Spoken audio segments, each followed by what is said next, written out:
For the best aerospace era, this is Mansplaining. Here's the host, Anthony L. Seeley. Welcome, aerospace enthusiasts. Picture this. You're walking down a dark alley.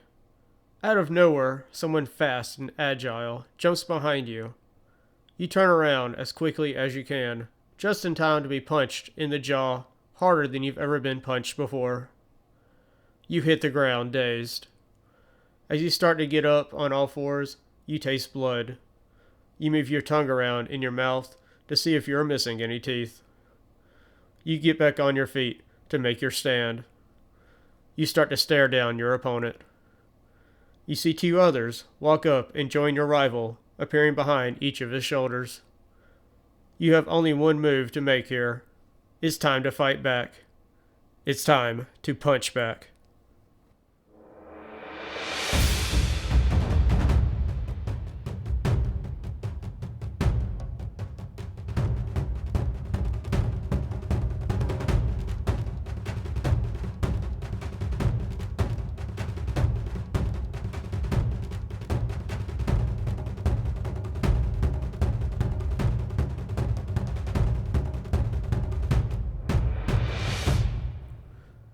I hope this analogy works for you. The person who jumps and sucker punches you is, of course, Japan, on December 7th, 1941. We all know that date from school. We have all heard stories, seen pictures, and even videos from this attack. There are many great books, documentaries, and other sources from both sides of this attack. There are also many movies about this event, some good, some bad. It is one of the most covered events of the past 100 years. We have all seen the numbers from this attack. 2,008 Navy sailors, 218 Army Air Force members, 109 Marines, and 68 civilians were killed. Well over 1,000 were injured. The USS Oklahoma and the USS Arizona were destroyed, along with a total of 188 aircraft. I got these numbers from pearlharbor.org, by the way. I have not been to the Arizona Memorial yet, but maybe one day I will make that long flight out there. I know it will be worth it. But let's talk about how we responded. Who rose to the challenge and punched back? And what were the challenges we faced? Yes, I have been hinting about this episode since the first series of the Mansplaining podcast, and it's finally time. Let's get into it. Now back to my analogy. As for the other two figures who appeared over the shoulders of your opponent, one is Italy, who declares war on the U.S. just 4 days later, on December 11th, 1941. The other figure, of course, is Germany, who declares war that same day. Fascist Italy and Nazi Germany were allies of Imperial Japan, so they were forced to declare war against the U.S. whether the timing was right for their agendas or not.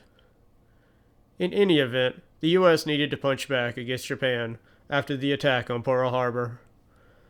We needed a fighter. How about someone who used to box in the ring?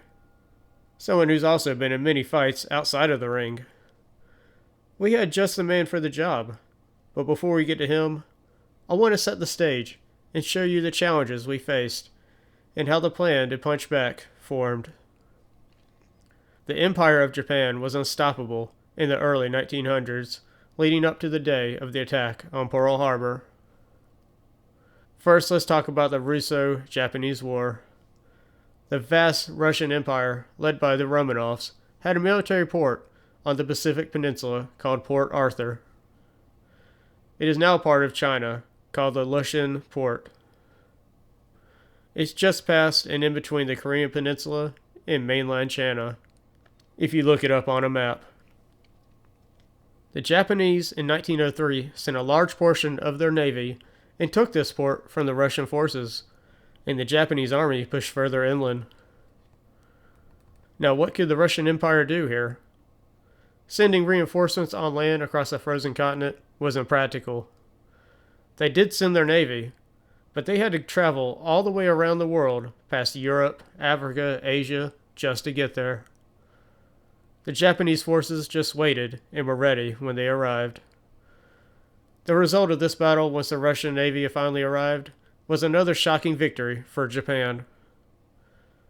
This greatly hurt the power of the Russian Empire and the Romanovs. I remember learning about this in grade school and admiring how genius this operation was, because the Russians could not send formidable reinforcements. This defeat shocked Western nations. Peace talks that brought an end to this conflict between Japan and Russia were hosted by us in Portsmouth, New Hampshire, by the way. During the Great War, Japan was on the Allied side, along with France, Russia, the British, Italy, and the US, against the Central Powers of the German, Austro-Hungarian, Bulgarian, and Ottoman empires. Japan's role was to take over territories controlled by Germany in the Pacific. Now, in 1931, the Empire of Japan invaded Manchuria. Some say this was really the beginning of World War II. Although some will argue World War I never really ended, and World War II was just a continuation. But that's a topic for another time. Now, Japan could not be stopped.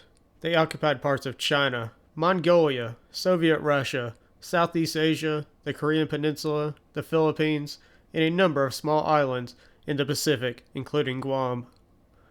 Look up a map online of the Japanese Empire at its height in the 1940s. They were capable, and they were smart about their campaigns. Some may have underestimated Japan because they were just a small island nation. Think about this, though. The largest empire in history was the British Empire. Great Britain is also a small island nation.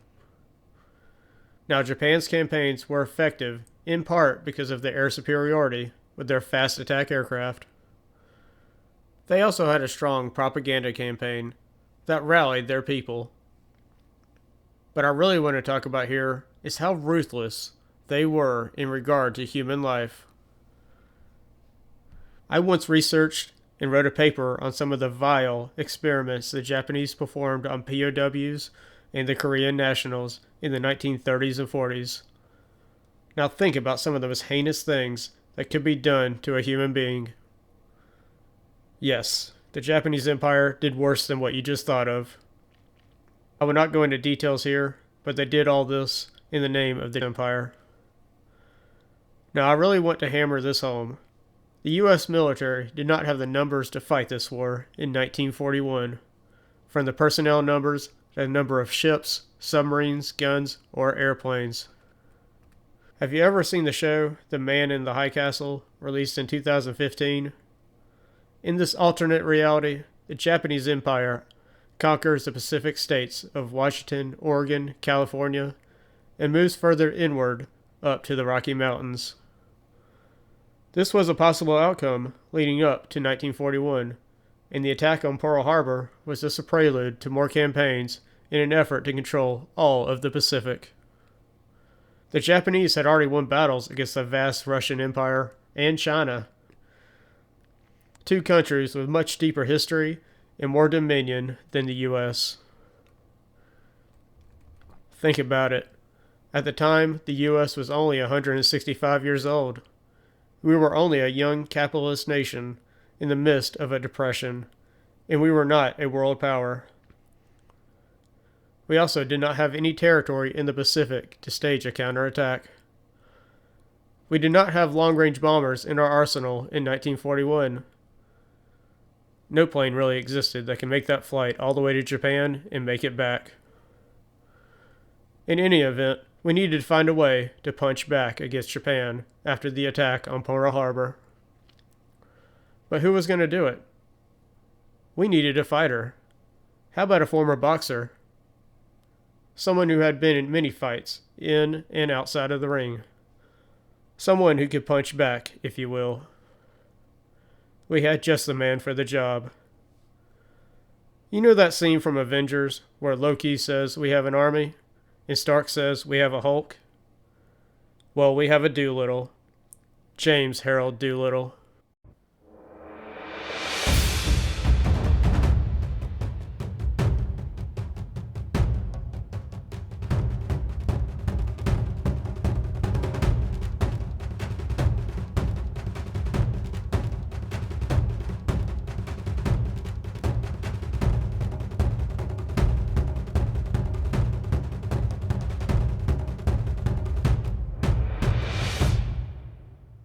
I will get to where Doolittle comes in momentarily. First, someone needed to get creative and come up with a plan. About a month after the attack, an idea came to Navy Captain Francis Fogg Lowe. He was inspecting work done on the construction of the aircraft carrier Hornet. Afterwards, Lowe took off on a DC-3 and looked out the window. Nearby the Hornet, Lowe saw a runway with two Army bombers. He thought to himself, does the Army have a bomber capable of taking off from an aircraft carrier? This is not the first time I've mentioned someone forming an important idea that changed history while staring out the window of an airplane. Now he ran this idea up the chain of command to Vice Admiral Ernest J. King, a no-nonsense type of admiral who was known to bite others' heads off. You know the type. Bravely, Lowe presented his idea of using the Hornet to get some Army bombers close enough to strike mainland Japan, despite the many unknown logistical problems. Amazingly, Admiral King did not go off on him. Lowe was ordered to find out if there was a way to make this work. Lowe was in over his head. He came from the submarine background of the Navy. They consulted with Navy Captain Donald B. Duncan, who was an air officer, about what was the size an aircraft needed to be in order to take off from an aircraft carrier. Now, awesome aircraft like the F-4F Wildcat, the F-6F Hellcat, and the F-4U Corsair were purposely engineered to not just take off and land on a relatively shorter deck of an aircraft carrier, but also designed in ways that maximize the number that could be transported on a carrier. They also had wingspans that would clear the island on the deck. No Army aircraft was engineered or designed with any of these parameters in mind. However, there was a medium-range bomber in the Army Air Force arsenal that had a wingspan of 67 feet, short enough to clear the aircraft carrier's island on the starboard side. That aircraft was a B-25 Mitchell, named for former General Billy Mitchell, who was a major advocate for military aviation. I will cover him in the future, so stand by for that. The B-25, with 1,700 horsepower, can reach 300 miles per hour, carry a payload of 2,400 pounds, at a range of 1,500 miles. But most importantly, it could clear the tower with a 67-foot wingspan. There was one glaring problem here. The B-25 might be able to successfully take off from an aircraft carrier, but in no way, shape, or form could it land on one. That's a problem for later. Now, the Navy guys needed to bring an Army guy in the fold of this top-secret plan. They brought on board General Hap Arnold. After hearing the plan, General Arnold basically said, I know a guy who might be able to pull this off. This is where James Harold Doolittle comes in. James Harold Doolittle, or Jimmy Doolittle, as he is more commonly called, was born in Alameda, California, on December 14th, 1896. Doolittle was the kind of kid who always seemed to get into fights at school. One of his teachers decided to put his fighting skills to good use and taught him how to box in the ring. He was really good at it. Doolittle won the Pacific Coast Amateur Championship at the Los Angeles Athletic Club in 1912. He still had a tendency to get in fights outside the ring, though. This landed him in jail once or twice. Doolittle continued to box while he attended the engineering school at the University of California, Berkeley in 1916. He went undefeated. As I said before, we needed a fighter after the attack on Pearl Harbor. Someone who could punch back. He checks that box. We also needed someone who was an awesome pilot. Doolittle joined the Army Signal Corps when the U.S. joined the Great War in 1917. He was never deployed overseas, though, before the war ended. Instead, over the next 15 or so years, Doolittle racked up an impressive aviation resume. He first took on the job of flight instructor, one of the most dangerous jobs at the time. He also performed stunts in air shows and won air races. In order to promote aviation to the nation, Doolittle flew across the continental U.S. in 1922. Not many other people could say they did that back then. Doolittle went on to attend MIT. He pushed aircraft to high speeds to find at what speed they would begin to break apart. Doolittle also tested at which point a pilot would black out in a dive. He did this diving his aircraft down, exceeding 200 miles per hour, until his eyesight began to go dark before blacking out. Somehow he lived to write papers on this. Doolittle later took off and landed an airplane completely blind by using only the instruments in the cockpit. The first instrument flight on September 24th, 1929. I profiled this in one of my earliest episodes, You Can't Fly Like That, from Series 1. He continued to race in air races and won the Thompson Trophy in 1932, flying a GB Air Racer. If you got the time, look up a GB Air Racer from the 1930s. They are awesome looking airplanes. Not long after this, Doolittle more or less retired from the Army and this kind of death-defying flying. Doolittle was arguably the greatest aviator alive, but he was also pushing 40 with a wife and kids, living a daredevil aviator's life. The life expectancy of aviators like him was maybe around 25. That's how dangerous aviation was in the first few decades of the best aerospace era. Doolittle went to work in the private sector. He still traveled the world brokering business deals, though. But he did hang up his boxing gloves and his pilot wings. Just before the Pearl Harbor attack, Doolittle was working with Ford and GM factories to be prepared to convert their factories to manufacture airplanes instead of cars. Eyes were on the situation in Europe at the time. But now, in the wake of the attack on Pearl Harbor, we needed Doolittle to come out of retirement. He was the fighter and pilot we needed.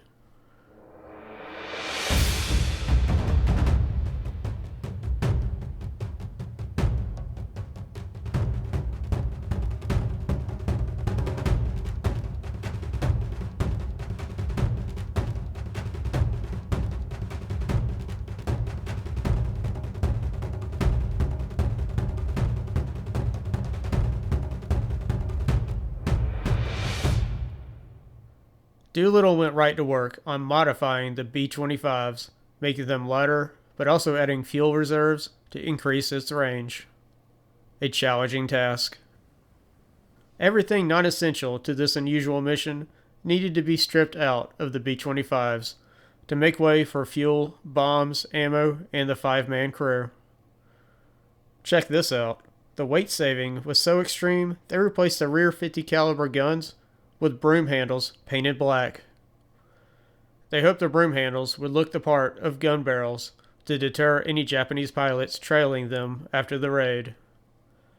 That's just one of the many improvised modifications. This work was being done at Wright-Patterson Air Force Base in Dayton, Ohio, by the way. Now, while this was going on, Duncan, who I mentioned before, supervised a takeoff test of a B-25 off the USS Hornet. Although it was not full of bombs and fuel, it only cleared the island by 6 feet. But it did work. Now, who was going to fly the B-25s on this mission? They asked for volunteers from the 17th Bombardment Group. The only information that was given to them was that it was a highly dangerous mission and that they may be out of the country for 3 months. Keep in mind, this was a top secret mission.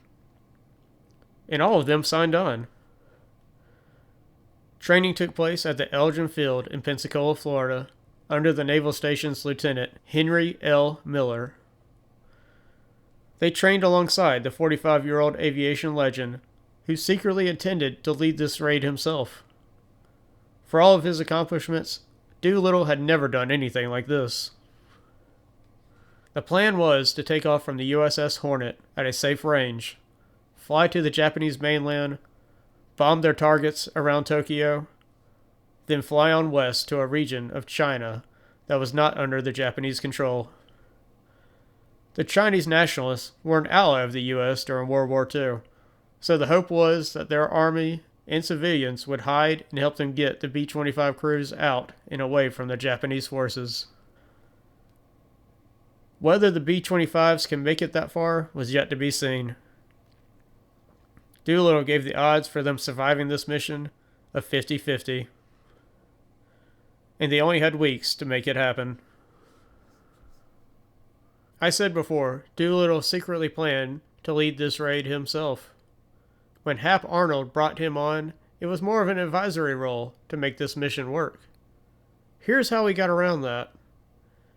He pitched his case to lead the mission to Hap Arnold in his office in Washington. Arnold emphatically said no. Doolittle would not take no for an answer. Eventually, Arnold sent Doolittle down to his chief of staff, Brigadier General Millard F. Harmon. So here's what Doolittle did. He lied to Harmon and said, "I want to lead this mission. Hap said it's okay with him if it's okay with you." Harmon was caught off guard, but said, "Well, whatever is all right with Hap is certainly all right with me." Doolittle left in a hurry and made arrangements to get to the Hornet before his treachery was realized. How awesome is that? Now let's get to it. It's time to punch back.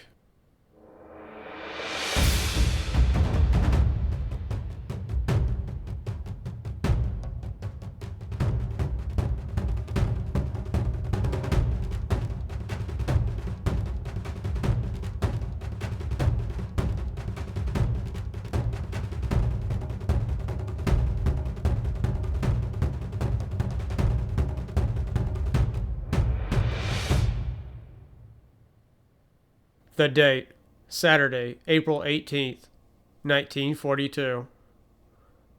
Just over 4 months from the date that will live in infamy.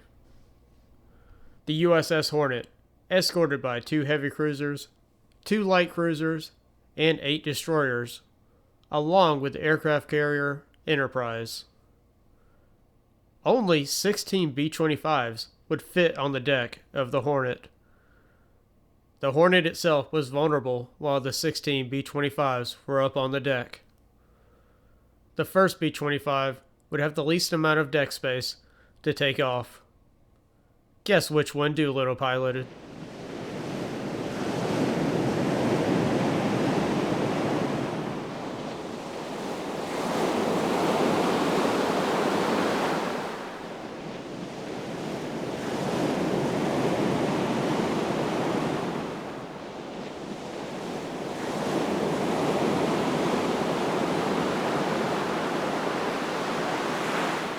Around 900 hours, despite strong winds and large waves rocking the Hornet's deck, Doolittle was given the signal to rev up his engines.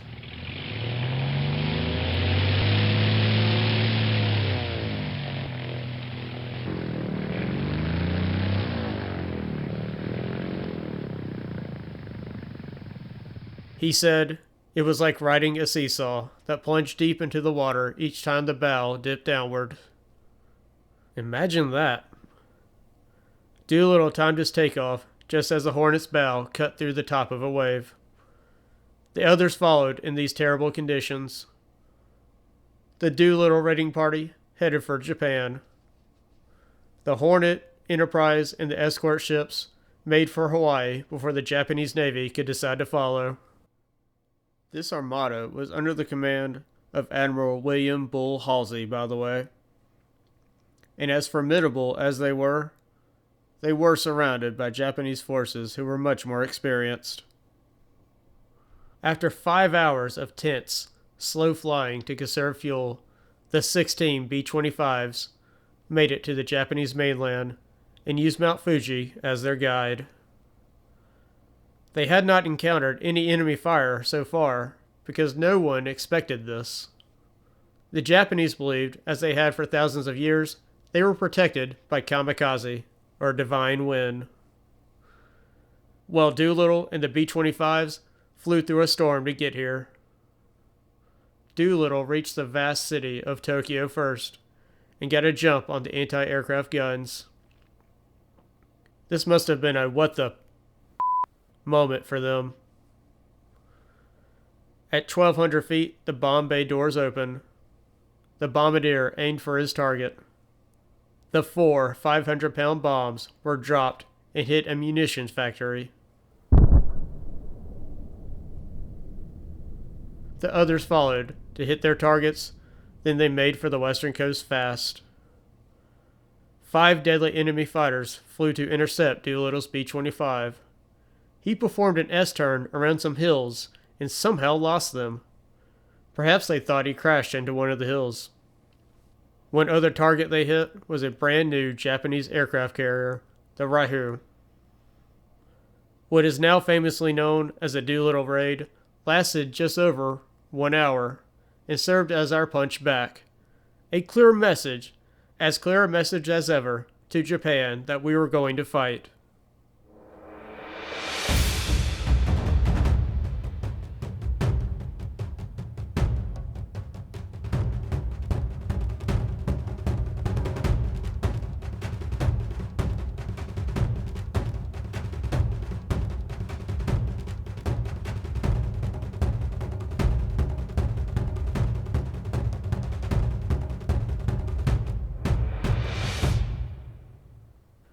Now, there are many more details and stories about the Doolittle Raid to go over here.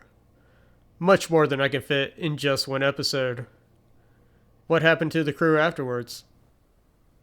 I told you before how cruel the Japanese Empire was to their POWs. How many made it out? Here are just a few thoughts I have for Jimmy Doolittle. While he was employed by Shell Oil in 1933, Doolittle actually traveled through Tokyo. He later recalled, had he known the U.S. and the Empire of Japan would be at war 8 years later, he would have scattered out a few military targets. Now, after the Pearl Harbor attack, he was in his 40s, a former boxer and aviation legend who had hung up his boxing gloves and his wings years prior. He could have sat back and let the young guys fly on this perilous raid and fight this war. But that's not the kind of man he was. He rose to the challenge and became the fighter we needed and punched back against the Empire of Japan. As we celebrate the 250th anniversary of the United States in 2026, this story and the people behind it should be remembered. The Doolittle Raid is how we responded to the greatest foreign threat in our history. I do have one recommendation for you here. If you'd like to read more about it, then I recommend the book The Aviators by Winston Groom. If you look at the cover of this book, you'll see a picture of a B-25 that just took off from the Hornet on the cover. This book is a good introductory source for early aviation. Thank you so much for listening, and remember, there's always a light at the end of the runway. Follow Mansplaining for more stories from the best aerospace era, or go to bestaerospaceera.com, or find us on social media.